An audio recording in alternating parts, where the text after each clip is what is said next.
The opinions and views expressed in the following program are those of the speakers and the host, and do not necessarily reflect those of Yoakley Scott Corporation and your sports network. Yeah, I've been closer to Jesus before, so can you help me out? Oh, can you help me out?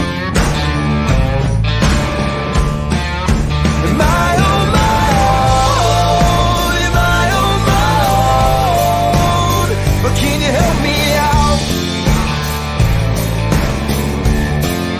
Am I on my own? Am I on my own?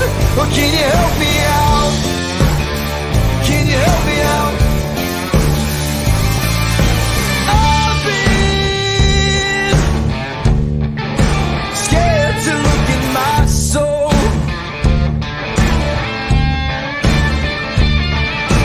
I've been afraid I would follow the road. Yeah, afraid of the things I've been told. Hello, everybody, party people and people of Earth, and maybe even some extraterrestrials. You never know who's listening. This is Running Point, brought to you, as always, by Greenwood Chevrolet in Austintown. You can see them above our heads here on a Wednesday episode. And as always on Wednesdays, we got Scotty Minchler joining us, as he always does from his home wonderful abode. Greenwood Chevrolet goes the extra mile for you, and we try to do the same here on this show every single day. Got a great one for you.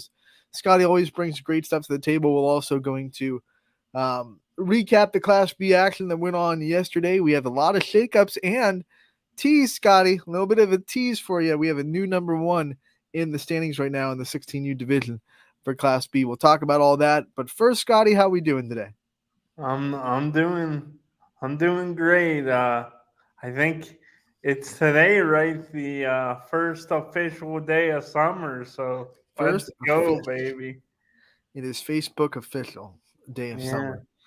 The summer solstice, which is, I believe, the longest day as well of the year. So from now on, the days start to get a little bit shorter day by day by day until we get into the depression part of the calendar where your nights start at 5:30 and you're sitting there wondering what the heck happened to my sunlight. But not for a while. We've got a lot of daylight today. Scotty, thank you always for joining us. What do you say? Want to bounce into some Class B and see what went down at Scene Park last night? Let's do it. Let's do it. I'm going to pop the Class B website up on your screen so you see what we're looking at. And here is how it shook up last night in 16U action. First, Creekside Fitness with the shutout. We saw some good pitching last night, and Creekside starting us off 4-0. They get the win over the Prospects. And you look at their offense, enough to get the job done when you pitch like that. RBI from Hunter Shields. He went 1 for 4, but made the most out of that one with an RBI. Also an RBI from Derek Smale, who had multiple hits, 2 for 4 day on his efforts, and then an RBI as well on a hitless day, but a walk from Mr. Maddox Yost. It's always nice when you can throw in a ribby on a day where you don't contribute a hit, but you still contribute a run. You feel like you did something good for your team there. Thomas Gargas, he was perfect at the plate, 1 for 1 with a run scored, so he had a good day as well. But the pitching was what was on full display for Creekside, as Zach McLean goes a complete game, no earned runs, 3 hits, and 9 strikeouts, no walks. Big strikeout to walk ratio, Scotty. Yeah. And anytime you can not give those free passes, I mean, that's really big, because a lot of times, even if you get one with 2 outs, it's a rally starter. So he didn't even let a rally start last night.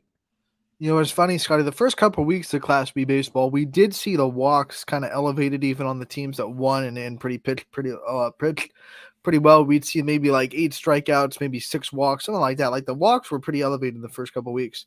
But now you're starting to see these pitchers really get an idea of how to attack these lineups, and the pitchers that are winning and are pitching really well You saw last night with the 18U games that we went over. I mean, yesterday, 2 nights ago, I guess 18U, and then last night with the 16U games, Creekside being one of them. You're seeing a lot of pitchers start to key in on a strike zone and really hammer down that command in Class B baseball. Yeah, they really are getting in the zone, and on top of it, only allowing a couple hits the entire game. Um, it's they say it all the time in baseball. A big key is strike one. If you could throw that first strike, you're in a pretty good spot. So that's something that these pitchers, I think, as time has gone on in Class B, they've been able to do on a more regular basis. Evan Slavin pitched really well for Prospects despite the loss. He went 6 innings, gave up just a 1 earned run, 5 hits, struck out 4. So a good pitching performance by the Prospects, but it was a tough luck loss for their pitchers because Creekside pitching was just a little bit better, only giving up 2 hits on the day. Let's go into the next game on the schedule, see what else happened in 16U action. It was the Athletics taking on Whiting, and it was an 8-5 win for the Whiting Roll-Offs as their offense rounded the bases at a alarming rate last night, and they get the 3-run victory. Look at this, 1 run in the first, 4 in the second, 3 in the third. They really set the tone early, and even though Athletics scored 5 in the fourth, they were already in a hole that was an 8-run hole, so they could not get out of it. So 5 runs in the fourth for Whiting, but it wasn't, for Athletics, but it wasn't enough as they drop 8-5. They do out hit Whiting though, 10-8, but 4 errors did them in on defense. Let's look at that Whiting offense and what brought them to victory. And as you can see, 3 RBIs from Sam Patton, just 1 hit, but man, did he make the most of it with a trio of ribbies. That's a good steak dinner from Applebee's, if I say so. Nicholas Heekins, he went 2 for 3 with 2 runs scored, a walk, and 2 RBIs, filling up the box score. And then they also had an RBI, you can see there at the bottom, from Tyler Hawk, and as well, he went hitless as well, I should say, but did score a run. We go into the Athletics batting, who did have a pretty good day, 5 runs scored. And it was a perfect day at the plate for Gavin Nagy from South Range. He went 2 for 2 with a run scored and a walk, so he was never retired. That's always a good feeling when the other team cannot get you out. And then an RBI as well for the Athletics from Joshua Tilden, who went hitless but still got an RBI. See a lot of that already today, Scotty. 2 games we've seen multiple batters be able to contribute runs without getting a hit. Yeah, and I guess it speaks to the patient approach at the plate, steady, patient approach. Steady Eddie. I don't know Yeah, where that phrase came from, but someone named Eddie in history was really steady. yeah. I think it was. I want to say the pitcher Eddie Gordado, but Really? I think it was. Wait, But because that phrase goes like with everything. It's not just a baseball term. Like, so I did not expect you to pull out like an actual fact and throw it on the table there, Scotty. I'm yeah, impressed. I mean, I could. Don't don't take that as No, the Bible now. I'll tell you what. After we finish our recaps, we're gonna look that up and see if you're right. Okay. Dura Edge gets the win over Nightline in a 19-9 victory. Talk about offense, Scotty. We talked about Whiting's offense. What about Dura Edge? 19 runs as they boat race. Nightline by 10. 2 runs in the first, 1 run in the second, but then 4 in the third. And then the big one, the crooked number, 8 runs in the fourth, 1 in the fifth, 3 in the sixth. It was just an onslaught by Dura Edge's offense. And let's look at these numbers because I'm sure there's a lot of them. 3 RBI day from Logan Cipher. He only went 1 for 4, but that's good enough for 3 ribbies. One run score, 2 runs scored, I'm sorry, and one walk. But they also had an RBI from Anthony Marzullo, who got one in. An RBI as well on a perfect day from Liam Wiley. You have 3 RBIs there at the bottom on a 3-for-4 day. Ethan Adams, have yourself a day at the plate. 3 runs scored, 3 RBIs, a big day for him. And then you see there at the top, Nathan McGanahan would not be outdone. He has 3 RBIs on a 2-for-2 day. You can't get him out, and it's 2 runs scored as well for him. So 3 batters with 3 RBIs apiece, and that equals a lot of excitement for Durant. But Nightline did have the bats rolling. They scored 9 runs. Dom Ryan had 2 RBIs, 2 walks, and a 1-for-2 day. He also had 2 RBIs on a multiple hit day from Leon Bartlett. He went 2-for-3, 2 runs scored and a walk for Nightline. And then you saw an RBI from Antonio Rutland. I'm sorry, not Anthony, the Spanish Antonio. He went 1-for-3 with 2 runs scored. And then you also had an RBI from John Darnley, who went 3-for-4 with 1 run scored as well.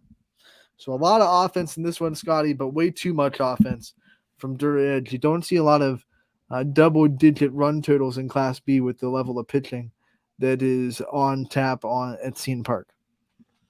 Yeah, we were just talking about the great pitching, but this game, I guess, was one of those outliers. I mean, think about it. If you're Nightline before the game, I'm sure you ask anybody would they take scoring 9 runs, they have to say yes all day, every day. Take the 9-run total, but they're Edge just one of those crazy nights, not to be denied. As you said, it was a you know multi-inning scoring Oh yeah, this. I mean, onslaught, but look at this this breakdown: 2 in the first, 1 in the second, 4 in the third, 8 in the fourth, 1 in the fifth, 3 in the sixth. I don't think they. I think that those 3 walked it off and made it a 10-run rule. So they scored in every inning they played. yeah, I mean, that's as good as you're gonna do, good as you could be at any level. And this, you mentioned the 8-run fourth that really like blew Yeah, I did this it. thing open. I mean, you look at going into that inning, it was actually what? Let's see, 3-7. It was actually 8-7. Nightline had the lead.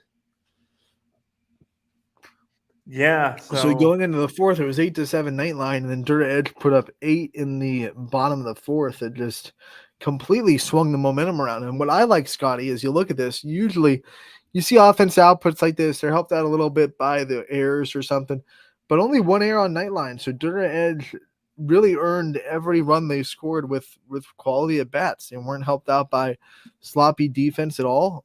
Just 1 error by Nightline. So you love to see that even more. It's like the cherry on top of a good offensive day to know that you earned everything you got. 15 hits. That'll be one night that Dirt Edge remembers for quite a while, and they're definitely going to hope that they can use it as momentum heading into the rest of the summer. The next one, Scotty, is the big one that was on tap. Astro Falcons came in with a half-game lead over the Avalanche, so they needed to win this game to stay in first place, but the Avalanche had a few different thoughts on the matter as they win 5-4 in 10 innings. It's exactly what you expect from a first place battle.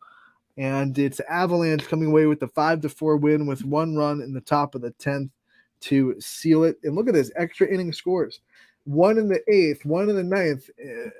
Astro kept answering 1, 1, 1, but they couldn't answer in the bottom of the 10th as Avalanche finally secured the victory.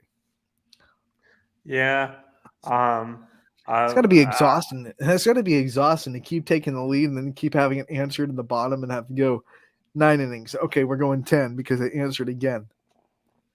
yeah, that has to be a bit of a gut punch, but Avalanche, maybe they lost some momentum at times in this game, but But they they finished with did it. not.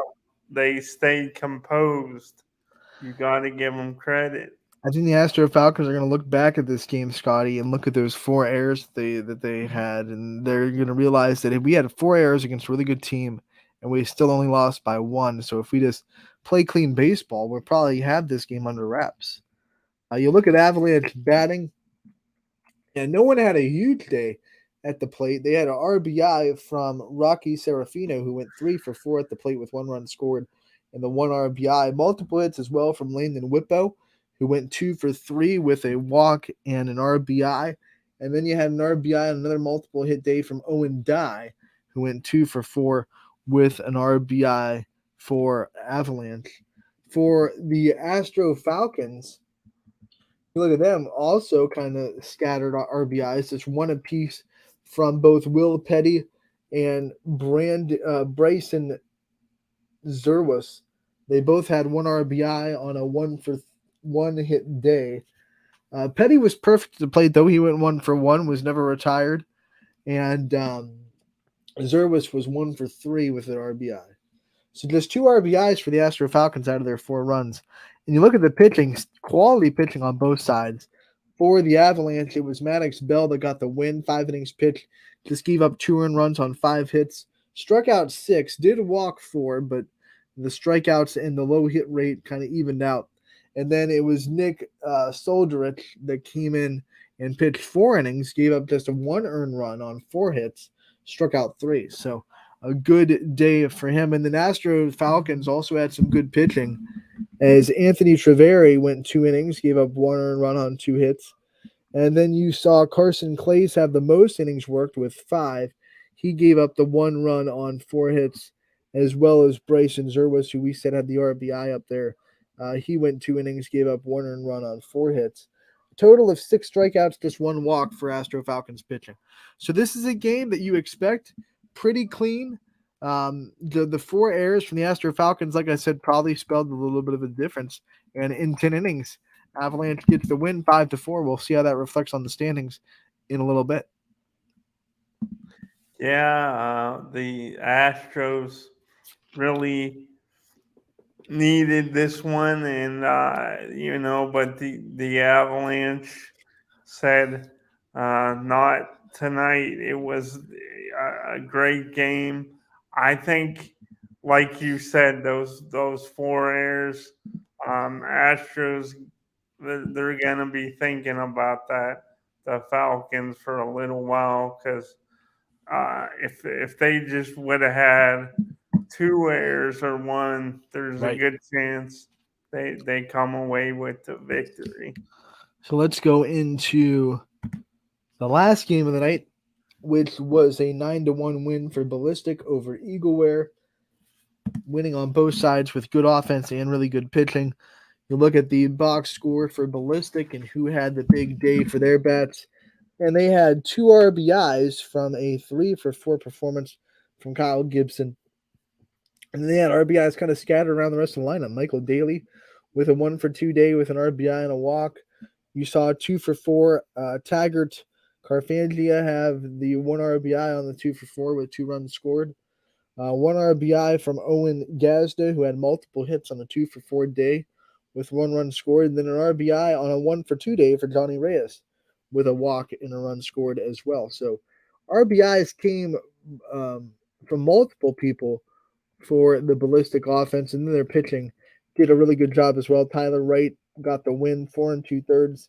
Gave up no earned runs, just 4 hits, struck out 9, walked 1. That's another really good strikeout to walk ratio from a really good pitching performance by Ballistic. They, as a team, had 11 strikeouts, as Johnny Reyes came in with 2 1/3 and struck out a pair as well. So 11 total strikeouts for Ballistic pitching, as they hold Eagleware to 1 run and win 9-1. You could say that they went ballistic.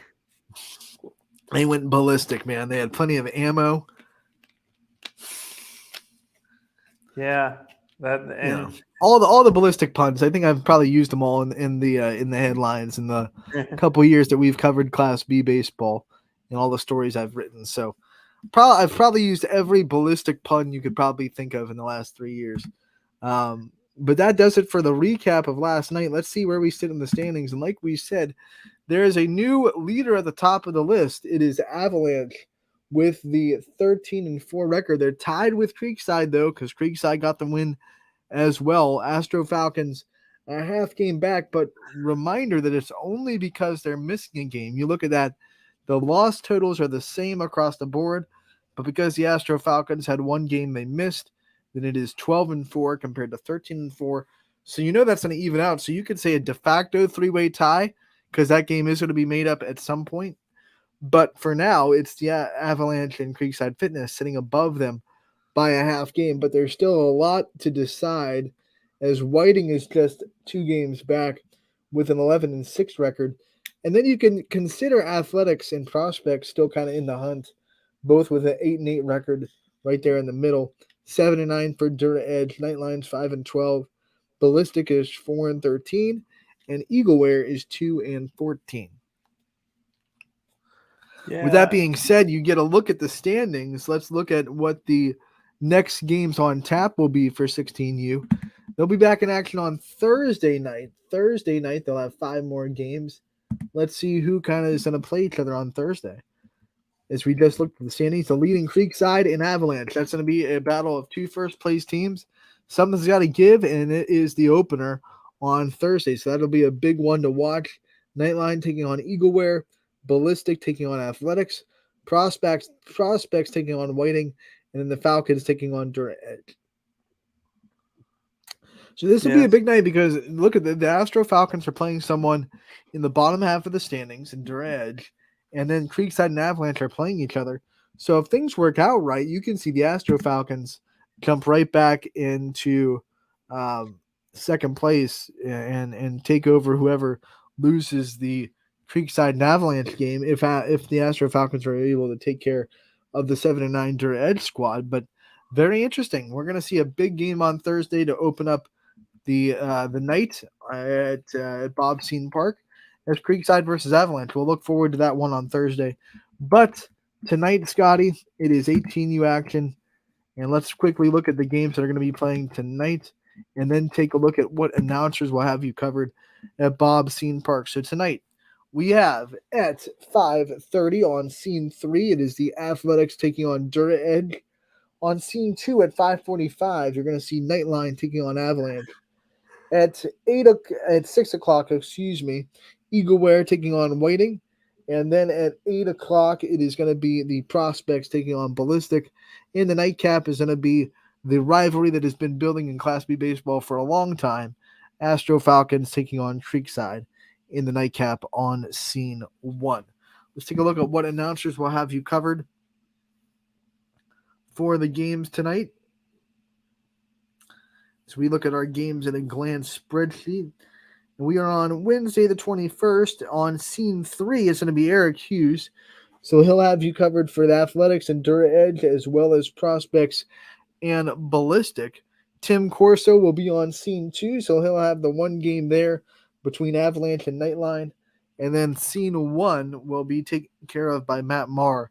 So he'll have you covered for Scene 1. That's Eagleware and Whiting and Astro Falcons at Creekside. So that will be completely covered tonight. ysnlive.com/live is where you can find those games. But I would also encourage you to get out to Bob Seton Park. There's no better place to watch a baseball game. Get out there, watch these Class B baseball kids, support local talent. There's a lot of local YSN kids. There's also a lot of kids not exactly local that make a pretty big, sizable trip to Bob Seton Park every night to play in Class B baseball because they know how prestigious this I guess, would you call it a travel ball league? Because it's not traveling per se. I guess the summer ball league, I guess maybe would be the right clarification and the right classification for Class B baseball. But the point is, there are several players that we talked to last year that make a 2-hour drive each night just to play in Class B baseball and play at Bob Seton Park. So make sure to get on down there if you can. If you can't, YSN has you covered. ysnlive.com/live. Games are completely free, and we'll have all 5 covered for you tonight. We're going to take a break, Scotty. When we come back, we got your head on the slab. You know, whoever watches Wednesdays knows that Scotty always brings great stuff to the table. We'll see what's on Scotty's mind when we come back on Running Point, brought to you as always by Greenwood Chevrolet in Austintown. Hi, this is Zell Bush. Hi, this is Tom Clint. Hi, this is Steve Rossetto. Hi, this is Ryan Miller. Hi, this is Rich Sakui from WRS Wealth Advisors. With our combined 80 years of experience, WRS Wealth Advisors are the area's premier wealth and retirement specialists. Call 330-965-0370 to learn more about our individual and corporate financial planning services. Or visit WRSwealth.com. go Raiders. Go Dogs. Go Cats. Go Dogs. Go Tigers.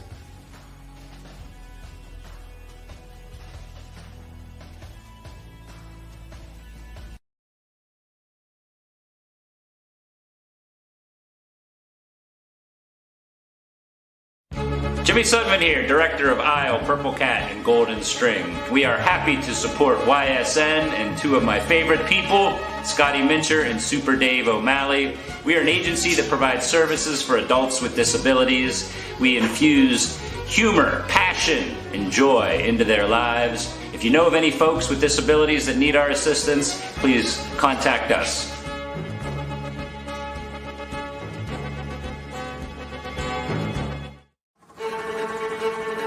Reliability, innovation, scale.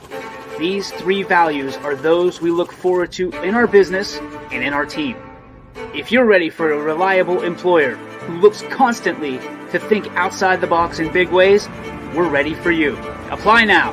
Help us push the envelope and deliver success. Envelope 1. Take that one extra step. Winter, spring, summer, and fall. Mill Creek Metro Parks is your park for all seasons. Make a memory in the park. Plan your visit today at millcreekmetroparks.org. This auto show season, Greenwood Chevrolet is celebrating more than a stunning Chevy vehicle lineup. We're celebrating the team that helps you find the perfect vehicle and goes the extra mile for you.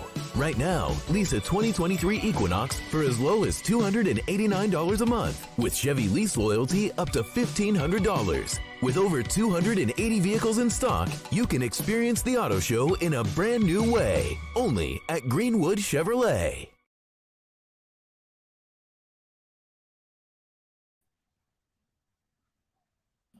Welcome back to Running Point on ysnlive.com, brought to you, as always, by Greenwood Chevrolet in Austintown, right above our heads.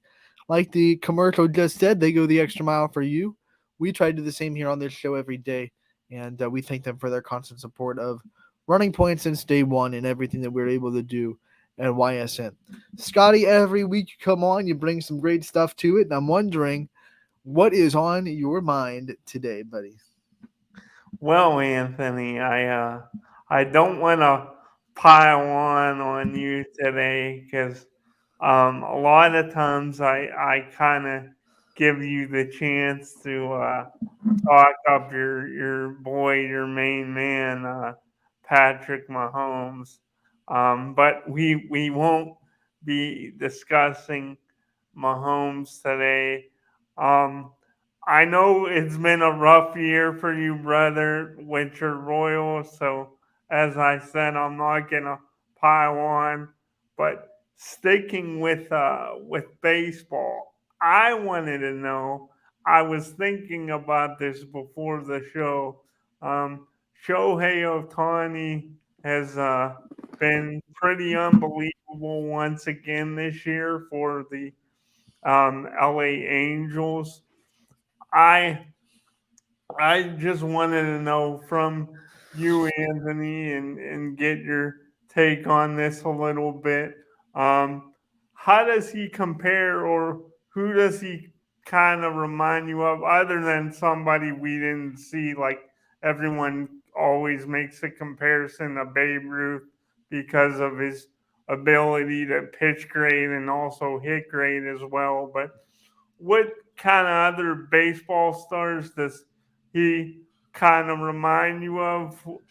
with his not just his pitching but his approach batting as well. And then I wanted to know, tying it in locally, who are some other great two-way stars that you've seen over the years that you think we can talk about today that were great on both sides of the field? Well, Shadden, the reason why everyone compares him to Babe Ruth, honestly, is because we haven't seen someone do what he's doing since Babe Ruth. Like the joke for baseball is the pitchers can't hit, right? That's why there's a DH, because pitchers they just can't hit, and then Shohei Ohtani comes up, and it's like he's raking as a hitter. He's in the lineup every day, and then he also is one of the still the best pitchers in the league. I mean, I believe Babe Ruth is still the only baseball pitcher alive to have 70 career wins on the mound and over 70 home runs as a career. So when you look at that, I mean, Shohei Ohtani's gonna do that, and it's gonna be the first one to do it since Babe Ruth, and that tells you that no one is like him. I wouldn't even know how to compare him to somebody in the major leagues, because I don't think I've ever seen someone that can do that in the major league level, and I don't think you have, unless there's some gem that you're holding up your sleeve that I don't know about. I don't remember seeing a hitter that could just a pitcher, I should say, that was so good at hitting that had to be in the lineup every day, even when he wasn't starting. Yeah, I mean, It's a unicorn. there were some pitchers that were They were okay at decent hitting. Like, hitters. you weren't mad that they were in the lineup, but they weren't like, hey, they have to be in the lineup when they're not starting. Yeah, yeah. It's a unicorn. He really is. But I just meant from like maybe his pitching style or his approach at the plate, that the kind of hitter he is more too. I don't get me wrong, I agree with the Babe Ruth comparison, but I just meant like what are some other stars let me put it this way. I know, I get what you're saying now. So, like, what does his pitching remind you of? What does his hitting remind you of? And to be Yeah. honest, Scotty, you watch him and you still see a lot of his heritage in his approach for both sides of the ball. You see a lot of there's different baseball styles in Asia, and I think you see a lot of his Japanese roots when he pitches from the way he pitches. So he looks a little bit like the other great Asian pitchers that have come through the MLB. Daisuke, Matt Suzuki, and so I can't remember all the names. I feel terrible, but some of like you watch him and then you go and you watch Japanese baseball a little bit when our players are over there playing professionally in the off season, some of them anyway. You really see like, okay, Ohtani is still, using a lot of things that he learned in this culture of baseball. And I think you still see that. And one of the things I think he breaks the mold of is you see a lot of the Japanese hitters come around, and they're more of your slash hitters. They'll run at the plate. They'll almost look like your softball slappers a little bit. The Ichiro Suzuki's, who were known for getting on base any way possible, but not known necessarily for home run power. And Ohtani kind of breaks that mold. He's come into the MLB, and he's become a really good power hitter, which you don't see a lot from the Japanese baseball players that come into the MLB. Usually they don't transition well power wise. You don't see a lot of big, strong, powerful threats that come over from Japan. I'm not a huge baseball guru that knows all the players that have come in the last 15, 20 years, but I can't remember like a power threat from Asia in the MLB in the last 10, 20, 15 years. I remember a lot of hitters that are on base threats for sure, and speedy and can get on base and know how to find the alleys, hit doubles, hit triples. But like the power threats, they've never been a Japanese strong suit transitioning to the MLB. Now they hit home runs over in Japan pretty well, but here it doesn't transition well usually. So he's kind of a unicorn hitting as well, I think. Yeah, he really is, and you talk about Real his with two strikes, because the Angels just played the Royals over the weekend, so I had a chance to watch him a little bit. you watch him with 2 strikes, and he turns a little bit into your prototypical Japanese hitter, where he's going outside, going with the pitch, kind of being a little bit slappy. So with 2 strikes, he's a really good 2-strike hitter because he still has those roots of his culture, his way of baseball, the way he learned playing baseball from his heritage. So especially with 2 strikes, I think you still see a little bit of those seeds of Japanese baseball in there. Yeah, you kind of see them maybe take that approach. You talked about it, the Japanese approach, get on base by any means I mean, really Ichiro was possible. classic at that. Yeah, and I just you look at what he's doing. He is in the top 15 in Major League Baseball this year in batting average. He's leading the league in home runs. By far. He's tied for the league lead in RBIs. So, and Didn't you he look win the home run title 2 years ago too? Like he's not just the this isn't a fluke season where he's leading the league either. Like I remember 2 years ago, I was always laughing because the home run title came down to a pitcher and a veteran catcher, which is like total unicorn season because Salvi was right there, I think, and then Otani. They were kind of the two that were going for the home run title in the AL. And I was like, who would have thunk that the AL home run title will come down to a catcher that's been in the league for 10 plus years and a pitcher? and I haven't looked at Salvi's stats in a minute, but he was having He's another good. Like he's great got 14 season. home runs and I think like 37 RBI. So he's definitely putting together a better than average season. It's nothing that's on the top of the leaderboards, but he's doing his thing. I think Salvi's a Hall of Famer. I'm going to say it. I think when he retires, I think he'll go to the Hall of Fame. I think he should.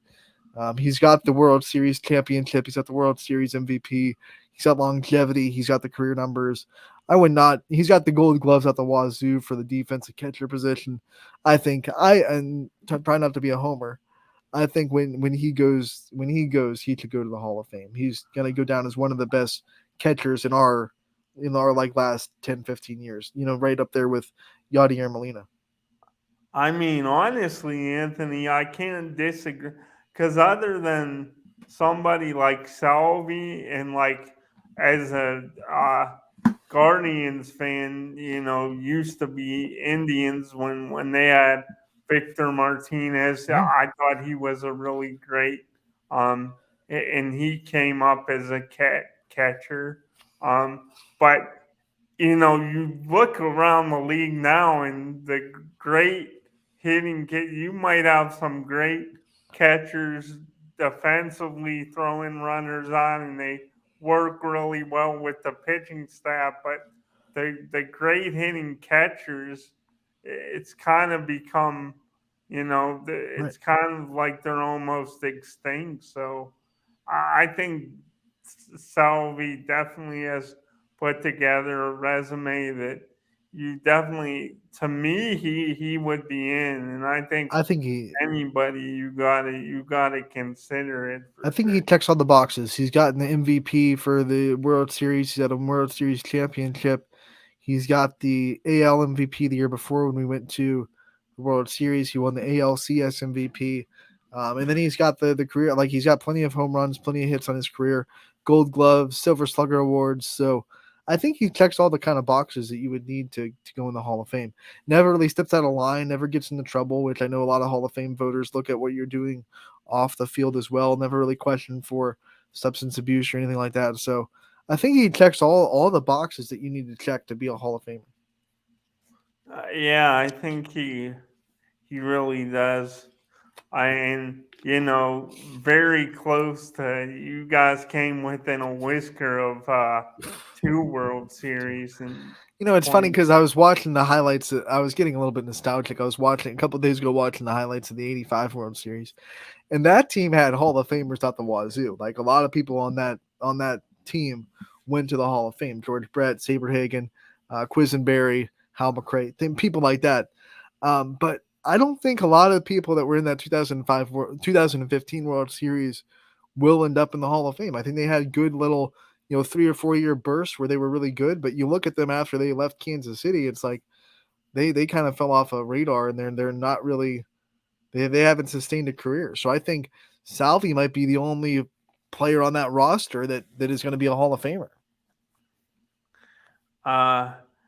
Yeah, now that I think of it, they were. I remember Sports Illustrated. They years before they predicted that Kansas City would win it all in 2015. I forget what issue, what year that was exactly, but I think it might have been the baseball preview in like 2011 or something.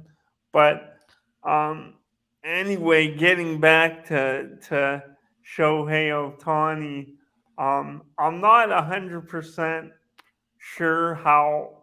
I forget how old he is. I still think he's relatively young. I haven't looked at his age in a while. But let's just say he keeps this up, Anthony. He's keeping it up on a team that's in a fight to make the postseason. They're 5 games behind Texas right now in that division. Their GM says as long as they stay in contention, they will not trade Ohtani. But in the AL, there's going to be a ton of teams vying for that wild card. I hope they get in the playoffs because Mike Trout deserves to be in the playoffs because he almost never is. He's only been in what, once? We won and we swept him. Yeah. Yeah, he really deserves it. But that's kind of where I was getting at was,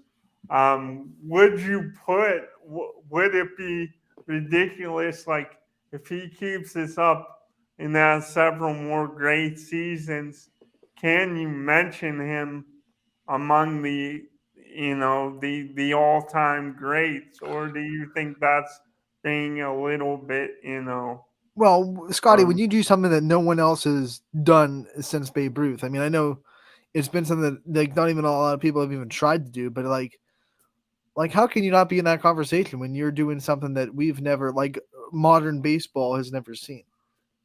Yeah, that's kind of how I feel. And like you said, Anthony, it's not like this is just a career. Like this year, he's having a great year. He's done this a couple years now, so it hasn't been like this. And you go to Japan, Scotty, thing. he's the most famous athlete on the planet over there.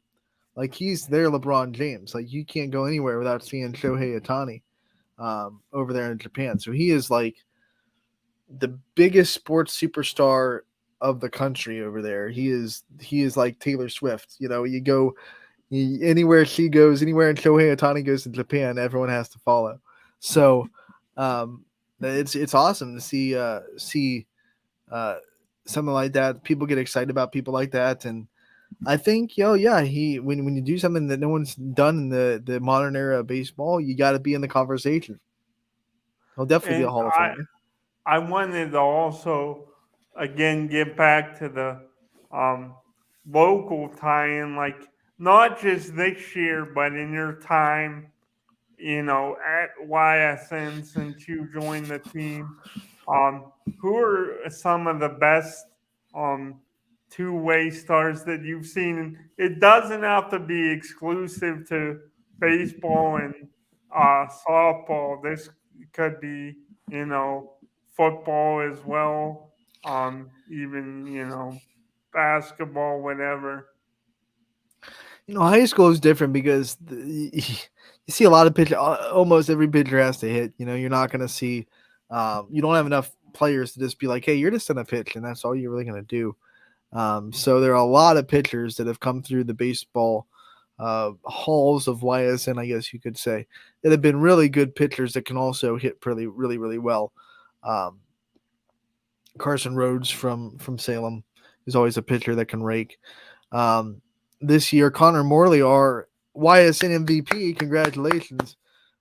He led his team not only in ERA with a sub 2 ERA, I think it hovered around 1.8, but he also led his team in batting average in RBI. So that's one guy that definitely fits that mold of pitchers that make a big impact in the lineup with their bats. I think, it's a lot more common in softball, even at the big levels. You see a lot more pitchers that hit. I remember Bree Kohler from South Range pitched her team pretty much to a state championship game, but also broke a lot of the offensive records at South Range this year.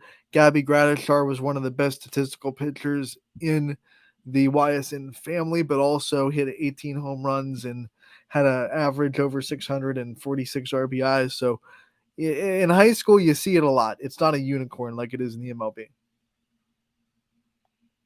Yeah, you do. Is there anyone in football too, though, that you've seen that has played both ways, and you're like, man, they're I'm really gonna date myself a little bit because I picked a lot of modern, really relevant, really now picks that I think are kind of easy picks from the fruit. But I remember back when I was growing up, in South Range football was good back then.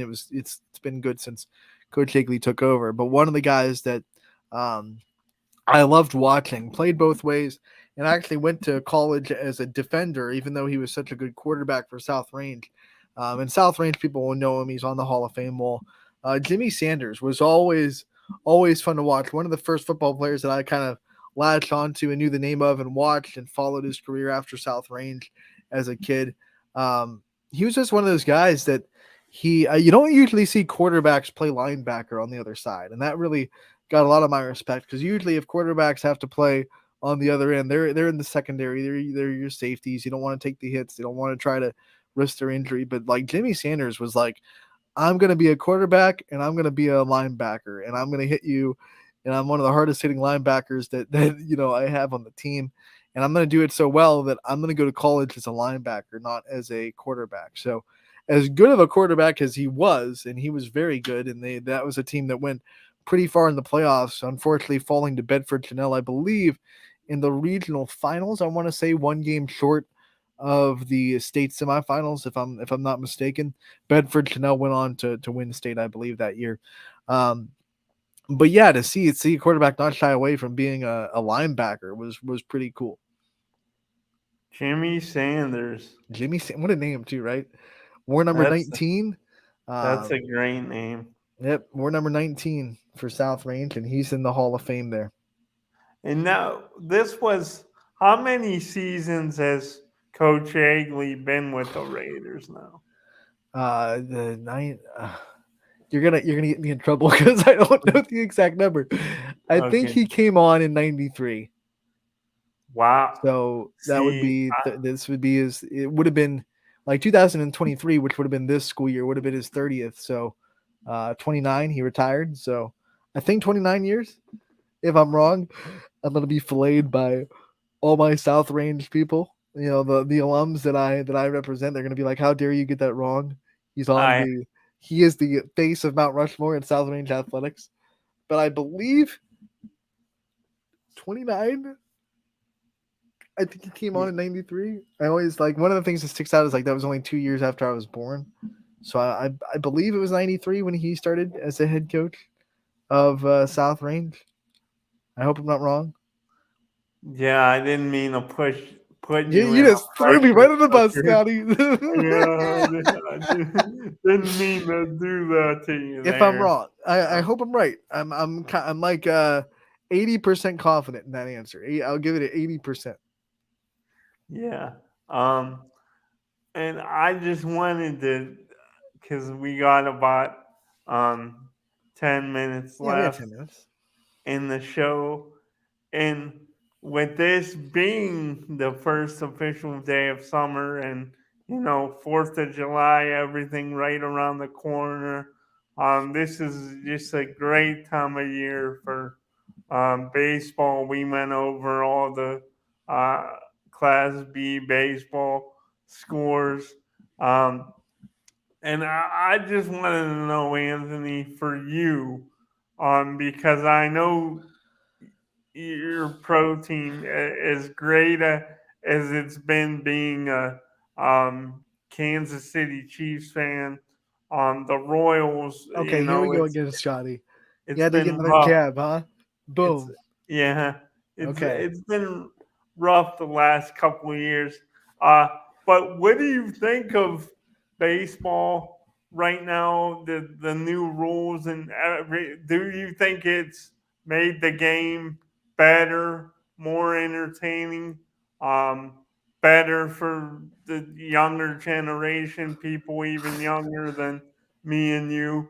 I tell Um, you, Scotty, I've been watching a couple games on TV, and one of the things I realized is like I used to between pitches, I'd like check my phone, scroll a little bit, be able to take but now it's like they get the ball and they are gunning to go, and I'm like, oh right, I have to pay attention. The pitcher only has like 10 seconds after he catches the ball, so I got to go. Like there's no time anymore to sit and disengage and then re-engage, which is probably really good, especially for the younger audience, Scotty, because as you know, and as I know, in today's media world of streaming and so many TV channels and the phone, and it is really hard to keep people's attention, especially the younger generation, 25 and under that now, because they have so many things that are pulling their eyes away from the screen. So if you have a sport that you're able to disengage for a while, then look back and really not miss anything.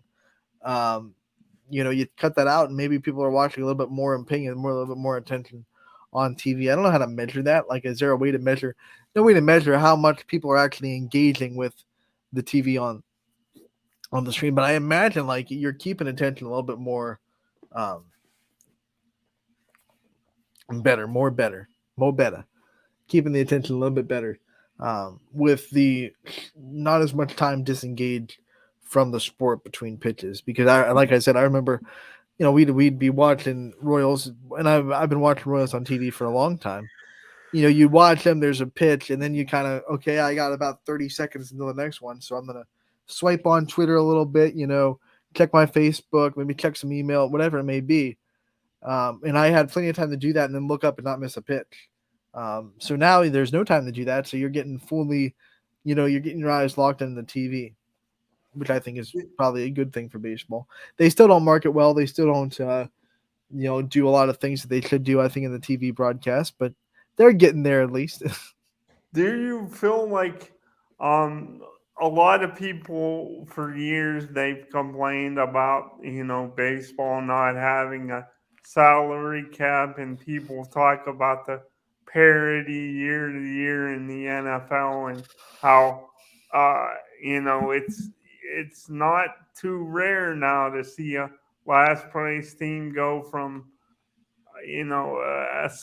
a cellar dweller, go from that to division champion.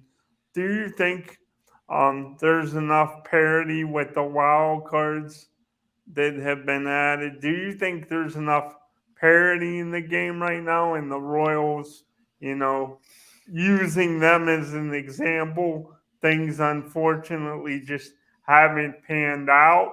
Or do you think baseball needs to do more? And could you possibly see one day in our lifetime, do you think there's a chance that we could see a cap? I think there's plenty of parity, and I think here's why. I mean, you look at here are the World Series champions for the last, let's just go 10 years. Astros, Braves, Dodgers, Nationals, Red Sox, Astros, Cubs, Royals, Giants, Red Sox, Giants, Cardinals, and actually I just went the Giants for the 10 years. So you look at that, and there's only two teams that have repeated in 10 years, with the Astros and Giants both winning two. So you're getting a lot of different champions. You're getting a lot of different other people in the World Series. You look at the runners-up: Phillies, Astros, Jays, Astros, Dodgers, Indians, Mets, Royals. So it's like you're getting plenty of parity. I think you're seeing different teams in the World Series. You're seeing different teams have a shot. It's not the same teams winning every year, which I think a lot of people get annoyed with. Which is why everyone kind of hated the Yankees so much back in the 90s, because it was like the Yankees had this this dynasty that seemed almost unbeatable. So you have your teams, and I know there's probably about 10 teams that you say these are the 10 teams that are always going to be in the thick of it, are always going to be hunting in the playoffs, and teams like the small market teams like the Royals, the Pirates, the A's, for example, they're going to have maybe, every now and then a little jump, a little tick, but they're usually not going to be able to consistently hold up, in the playoff run. So maybe that's a problem, but I think parity right now and the different World Series champions, the different World Series contenders, I think that's actually pretty good. It's actually, I can't say this for sure, but it's just looking at it. It's like you look at it and it seems like it's better than the other professional sports. I mean, the NFL seems to have every 5 years. It's like, okay, there's one team that kind of is always there. Right now it's Kansas City, of course, and the Bengals and the Bills are always kind of the three AFC teams. And you have on the NFC, you always can count on the Packers going far and the Niners, and it's been like that for the last 5 years. But in MLB, it seems like there's more teams to kind of pull from. And I think it's because of the wild card and because you can have so many teams that can win a series. I think it's a little bit, I think it's good for the sport in that sense. Yeah, I do too. I just wanted to get your thoughts as a fan of a smaller market that, they lived up to expectations when they were there, but since then, since the rebuild, it's been some rough times. Well, the problem is you have those guys, you use those guys, but once it's come time to have those guys get paid, you're never going to be able to do it. And they're going to go off to teams, especially after they succeed like that. They become a commodity, and they want their money. Not a lot of guys stuck with the Royals just to stick with the Royals, right? They wanted their money. The only guy that kind of stuck around really was Salvi and Alex Gordon. Everyone else was like, dip, peace out. I think honestly, Moustakas probably stayed longer than he should have, because you see, he was one of the last ones to get traded away, and he really fell off a cliff. Like his numbers now are just bad. He's not a good player anymore. He couldn't even make it in Cincinnati, and Cincinnati's desperate for anything positive. So if you can't go and have success in Cincy, then you're in a lot of trouble. I don't even know where he's at now. I know he's playing for somebody. But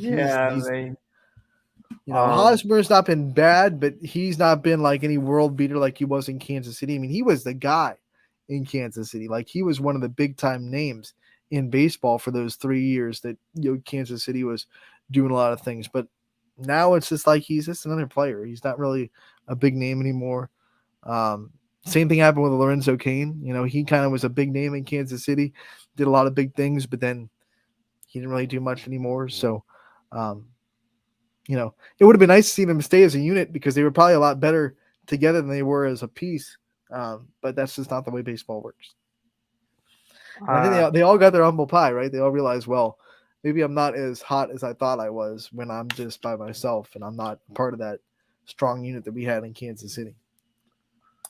To close here, because we only got 1 minute, are baseball and softball both to you your favorite to watch live and in person, or is there another sport out there that you love watching one on TV, but there's another one you love watching live better? Oh, that's an interesting question. I'm going to take longer than a minute to answer. We'll tee out. We'll answer that next week, because we do have to go on this episode of Running Point. It's tough. You know what? Honestly, this doesn't sound like a cop out, but I'm a guy that gets so into a sport during the season. So if you would ask me during football season when the Chiefs are on and Georgia Tech's playing, I would have been like, football, woo! If you would have asked me during basketball season when it's Georgia Tech basketball and I'm into that, basketball, yeah. And then, right now I'm in baseball and softball mode. So right now I'm like, man, I can watch softball all day. I'm going to watch the professional softball tonight, and I can still watch the Royals even though they suck so bad. And but when August and September come around, it's like football mode. Everyone's excited about football, and all of a sudden it's football. Yeah, I get it. it. I'm a seasonal fan, Scotty. And on that Seasonal note, we will fan. take us out of Running Point. Scotty, thank you so much for taking the time to join us this week. As always, we'll be back tomorrow from 1 to 2 on Running Point. Brought to you as always by our friends